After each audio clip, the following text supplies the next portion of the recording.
Bonjour et bienvenue sur Francophone. Aujourd'hui, nous allons parler des adjectifs, deuxième partie. Merci pour votre soutien. On va parler de la place des adjectifs. On va commencer par observer des affiches de films. Vous allez essayer d'identifier l'adjectif utilisé et d'observer sa place. Premier film, La Grande Vadrouille. L'adjectif, grande. Il est avant le nom. Deuxième film, Le fabuleux destin d'Amélie Poulain. L'adjectif est fabuleux. Il est avant le nom destin. Troisième film, L'auberge espagnole. L'adjectif est espagnol après le nom. Les vacances du petit Nicolas. Petit avant le nom Nicolas. Le grand bleu. L'adjectif est grand avant le nom. Le patient anglais. L'adjectif est anglais après le nom. Le dernier métro. L'adjectif est dernier avant le nom. Astérix aux Jeux olympiques. L'adjectif est olympique après le nom. Un plan parfait. Parfait est l'adjectif, il est après le nom. Alors, quelle est la règle? Avant ou après le nom? Un adjectif se place en général après le nom. En tout cas, c'est ce qui concerne l'adjectif de couleur, par exemple une voiture rouge, la forme, un immeuble rond, la nationalité, un élève américain, le goût, une crêpe salée, une crêpe sucrée, ou un adjectif qui vient d'un participe passé. Par exemple, une personne fatiguée, une personne stressée, une personne énervée, une personne reposée. Regardons un peu de vocabulaire en ce qui concerne la forme. Vous avez des figures géométriques comme le carré, le rectangle, le losange, l'ovale, le cercle. Quand j'utilise l'adjectif, je vais dire qu'un objet est de forme carrée, de forme rectangulaire, en forme de losange, en forme ovale, en forme circulaire ou en forme arrondie. D'autres figures comme l'octogone, le triangle, le pentagone et l'hexagone. On dira qu'un objet est de forme octogonale, triangulaire, pentagonale et hexagonale.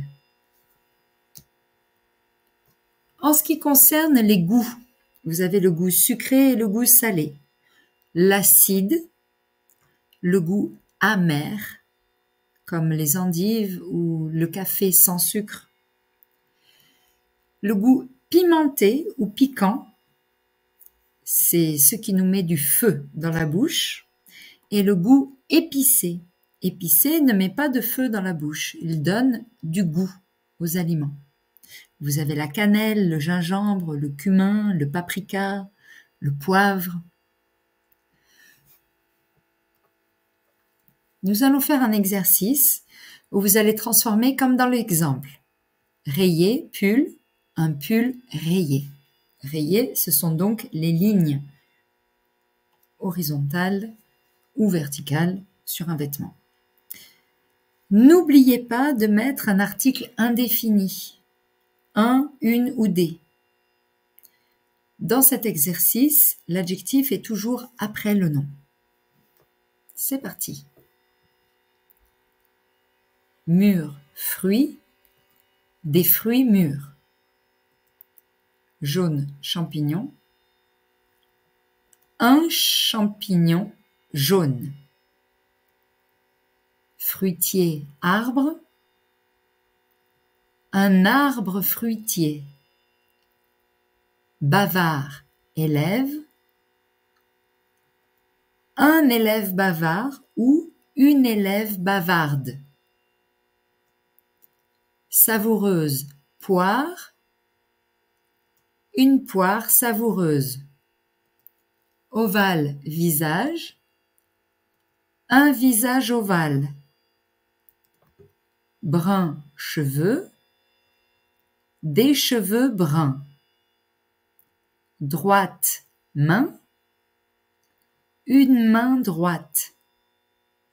Sombre, forêt, une forêt sombre. Poilu, animal, un animal poilu. Tranquille, endroit, des endroits tranquilles. Grimpante, plante, une plante grimpante. Maintenant, nous allons voir des adjectifs qui se placent avant le nom. Il y a une liste d'adjectifs qu'il faut mémoriser. Regardons cela avec des exemples. Une vieille dame, une jeune fille. Un petit garçon, un grand-père. Un gros bisou. Une belle femme. Une jolie table. Un bon restaurant, un mauvais restaurant. Une courte pause. Un long voyage. Avec court et long, il y a des exceptions, comme par exemple des cheveux courts, une jambe courte, une robe longue, une manche longue. Un nouveau départ. Un autre jour. Un gentil garçon. Une fausse information. Ma meilleure amie. Mon pire ennemi. La première fois. Le dernier samouraï. Le prochain candidat. Voici la liste des adjectifs courts et courants qui se placent avant. Jeune, vieux, beau, joli, bon, mauvais, petit, grand, gros, court, long, meilleur, pire, nouveau, autre, gentil, faux, premier, deuxième, prochain, dernier. Voilà, c'est une liste à mémoriser. Remarque numéro 1. Quand vous avez des nombres, l'adjectif cardinal 1, 2, 3, 4, 5, 6 se place toujours en première position. Ensuite, vous avez l'adjectif qui donne de l'ordre, comme par exemple premier, dernier, prochain. Et en troisième position, un adjectif qualificatif. Des exemples. Une première fois, les 2 derniers week-ends, les 3 prochains mois, un dernier double whisky. Ou les 3 petits cochons. Ok ? On fait une petite observation en ce qui concerne les nombres. Alors, vous avez le chiffre 6, 10 et 8 qui modifient leur prononciation devant une consonne. On dira 6 jours, 10 repas, 8 livres. Donc, la dernière lettre va tomber devant une consonne. Devant une voyelle, on fait la liaison. 6 amis, 10 enfants, 8 exercices. Ok ? Ensuite, le chiffre 20, vous allez l'écrire comme ça, mais 80, eh bien, on ajoute un S, parce que il y en a 4. Mais, quand vous rajoutez un chiffre après 80, comme 82, il va perdre le S. 100 s'écrit sans le S, on ne dit pas 100, on dit juste 100. Et quand vous dites 200, 400, 500, vous rajoutez des S. Mais quand il y a un chiffre après, 420, pas de S à 100 parce qu'il y a 20 après. Et on ne met pas de petits tirets. Les tirets, ce sont ces choses comme ça. 1000 ne prend jamais de S. 2000, 2020. Voilà pour l'orthographe et la prononciation de certains chiffres. On va faire un exercice. Vous allez placer les adjectifs dans le bon ordre.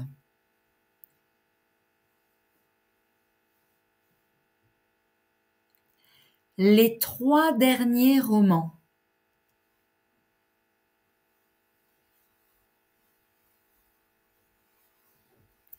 Les 2 prochains chanteurs.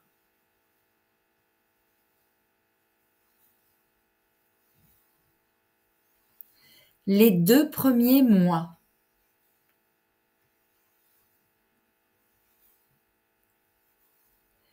Les 7 nouvelles règles de vie.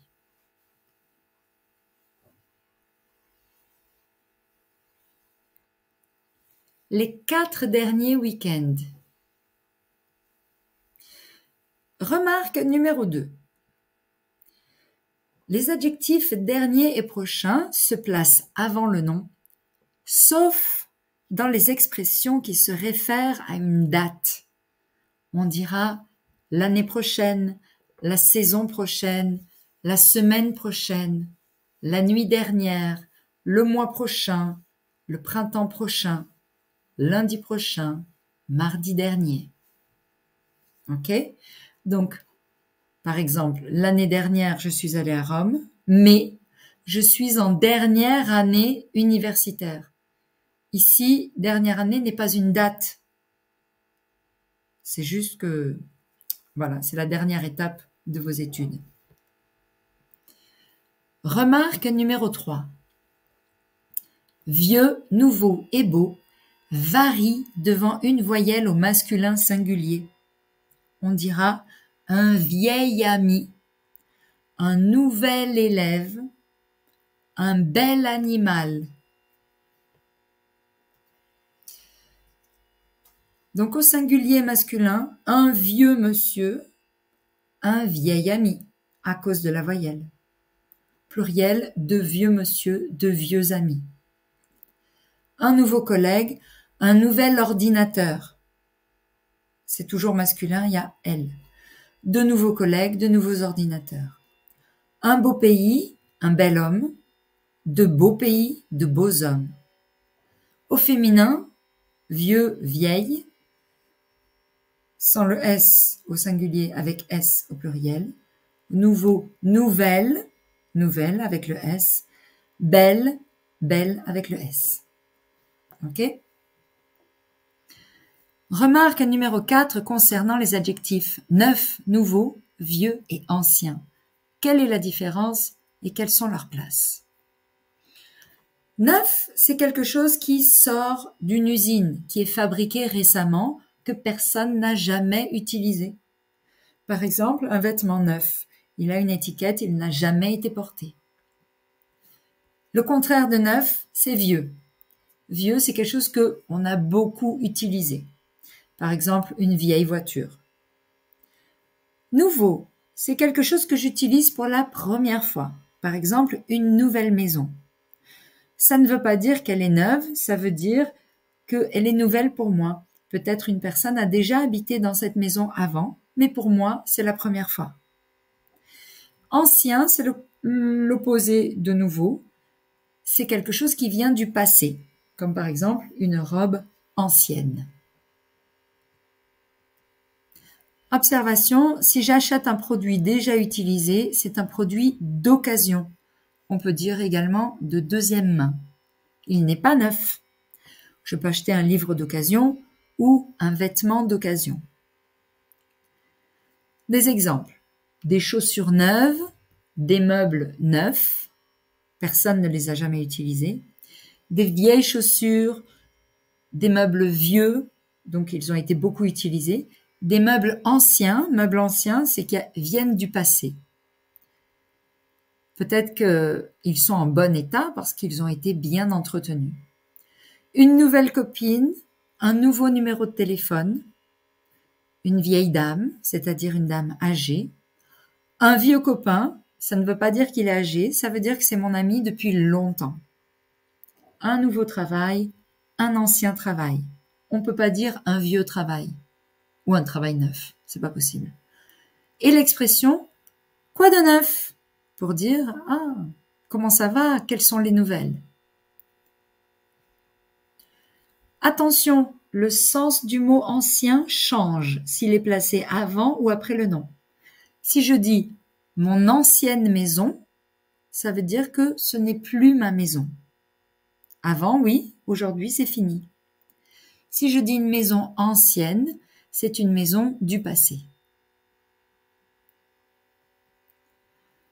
Dans l'exercice, vous allez compléter les phrases avec neuf, vieux, nouveau, ancien. Bien sûr, vous accordez en genre et en nombre, en masculin, féminin, pluriel ou singulier. C'est parti.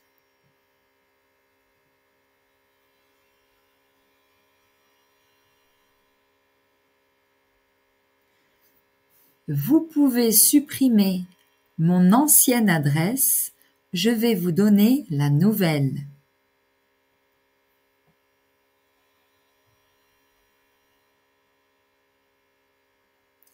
Tu as mal aux pieds parce que tu as acheté ces bottes hier et qu'elles sont neuves.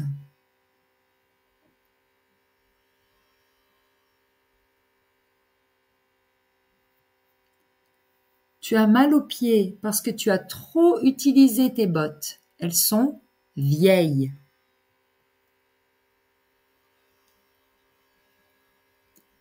Je connais Lucie depuis plus de 30 ans. C'est ma vieille amie.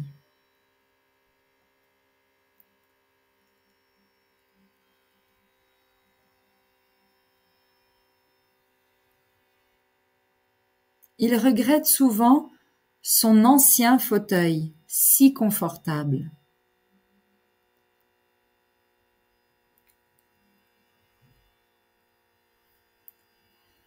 Je conduis une Toyota depuis hier. C'est ma nouvelle voiture.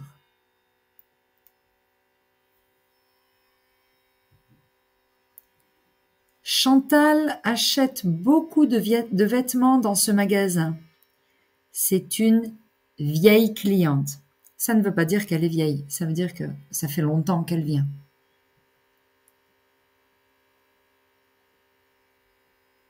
Quoi de neuf depuis qu'on ne s'est vu?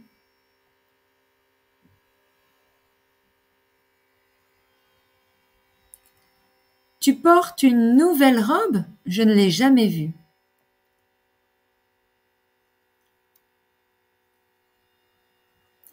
Je préfère le nouveau professeur à l'ancien professeur de l'année dernière.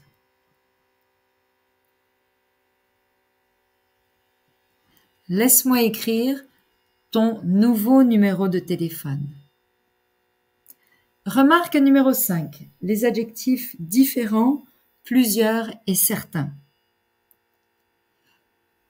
On ne met pas d'article devant différents, plusieurs et certains. Par exemple, je connais différents élèves qui parlent chinois. Je connais plusieurs élèves qui parlent chinois. Je connais certains élèves qui parlent chinois. Okay. On ne peut pas dire je connais des différents élèves. C'est pas possible, il n'y a pas d'article. Observation pour différents. Je connais différents élèves qui parlent chinois. Différents, c'est-à-dire quelques élèves. Si je dis je connais des élèves différents qui parlent chinois, différents, ça veut dire qu'ils ne sont pas comme les autres. Donc, il y a une petite différence si différent est placé avant le nom ou après le nom. Remarque numéro 5. Les adjectifs qui se placent avant le nom au pluriel. Ok. On fait la liaison quand l'adjectif commence par une voyelle et est placé... non.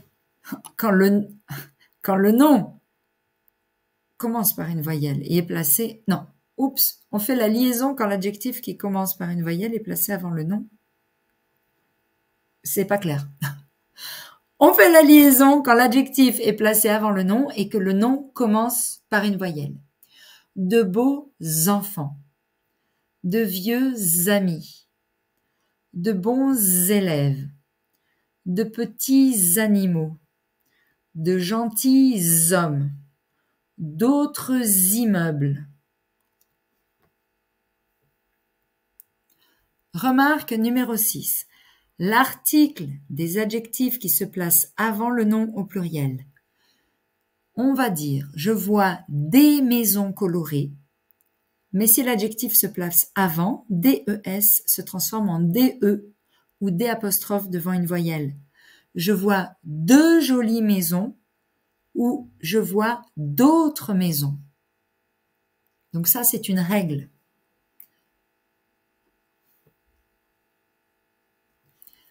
On va faire un exercice et vous allez compléter par DES, DE ou D'. Le chat botté porte toujours 2 grosses bottes. Les films de Truffaut sont des histoires intéressantes. Oups! Donnez-moi d'autres exercices à compléter. Les petits cafés du centre-ville sont des endroits touristiques. Ces 2 hommes sont de vieux amis. Ces objets sont des bijoux anciens. Il a pêché de gros poissons. Ils ont de beaux enfants. On peut voir des illustrations magnifiques dans ce musée. Ces 2 chats sont de vieilles bêtes. Remarque numéro 7. Un adjectif qui est normalement placé après le nom peut être placé avant le nom pour insister et rendre la phrase plus expressive. Par exemple, normalement, je dis « un hôtel magnifique », mais si je veux exprimer de l'admiration, je vais dire « un magnifique hôtel ». Autre exemple, un rendez-vous incontournable, avec expression, je vais dire « un incontournable rendez-vous ». Ou encore, une maison superbe, une superbe maison. On va faire un exercice et vous allez trouver la place de l'adjectif. Vous allez faire des phrases selon le modèle.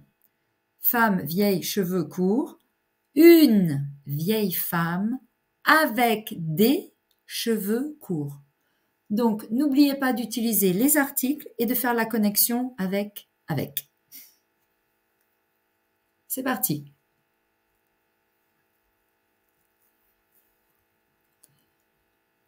Un gros livre avec une couverture grise. Une, c'est un féminin.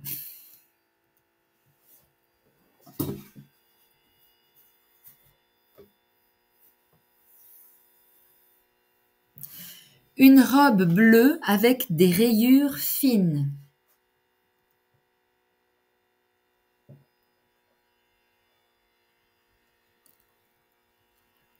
Un rhum simple avec 2 tranches de citron.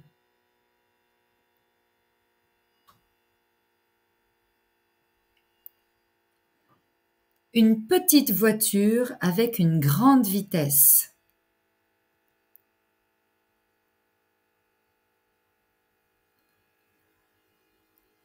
Une jolie maison avec un toit vert. Donc, il manque vert.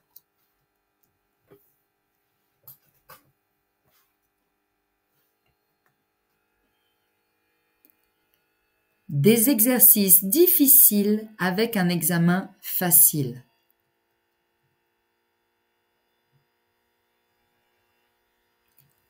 Une belle photo avec 6 chiens.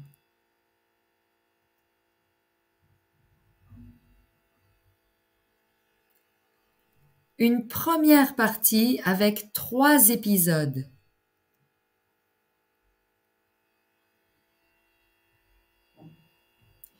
Une petite table avec des chaises vertes. Pour finir, Le sens de certains adjectifs varie selon qu'il est placé avant ou après le nom. Donc, je vais vous proposer une liste que vous pourrez étudier.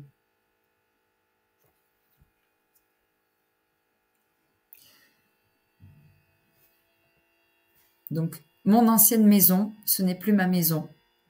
Ça l'était avant, mais aujourd'hui c'est fini. Une maison ancienne, c'est donc une maison du passé, comme on a déjà vu un peu plus tôt. Un brave homme, c'est un homme gentil. Un homme brave, un homme courageux. Un homme d'un certain âge, c'est un homme plutôt âgé.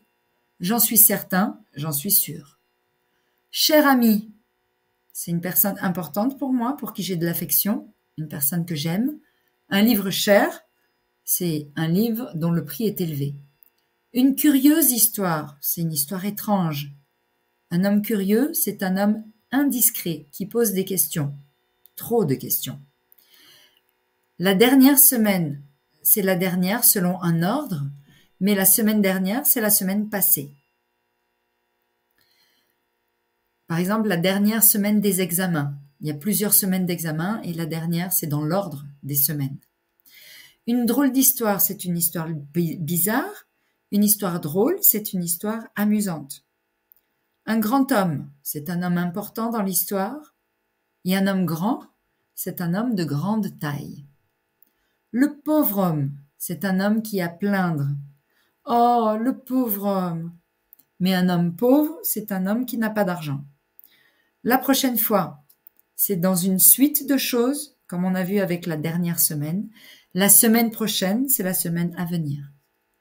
Ma propre chambre, c'est-à-dire la mienne. Ma chambre propre, c'est qu'il n'est pas sale. Une pure formalité. Pur, c'est le sens de simple, et l'air pur, c'est un air frais. Un sacré livre, c'est un livre incroyable qui vaut le coup d'être lu. Un livre sacré, c'est un livre religieux. Une sale histoire, c'est une histoire fâcheuse, sordide, sombre. Une chambre sale, c'est une chambre qui n'est pas propre. La seule fois, c'est l'unique fois. Il est seul, il n'est pas accompagné. Une simple chaise, c'est une chaise et pas autre chose. Et des gens simples peut vouloir dire des gens modestes, humbles. Un poème simple, c'est-à-dire un poème qui n'est pas compliqué. Un chic type, c'est une personne sympathique. Une femme chic, c'est une femme élégante. Parfois, il y a deux sens. Si je dis un vieux client, peut-être que c'est une personne qui est âgée ou un client qui vient dans le magasin depuis longtemps. Un petit magasin peut être un magasin qui n'est pas grand ou qui n'est pas très important. Un gros idiot peut être une personne grosse en poids ou qui est très idiote. Voilà. Bravo pour tous vos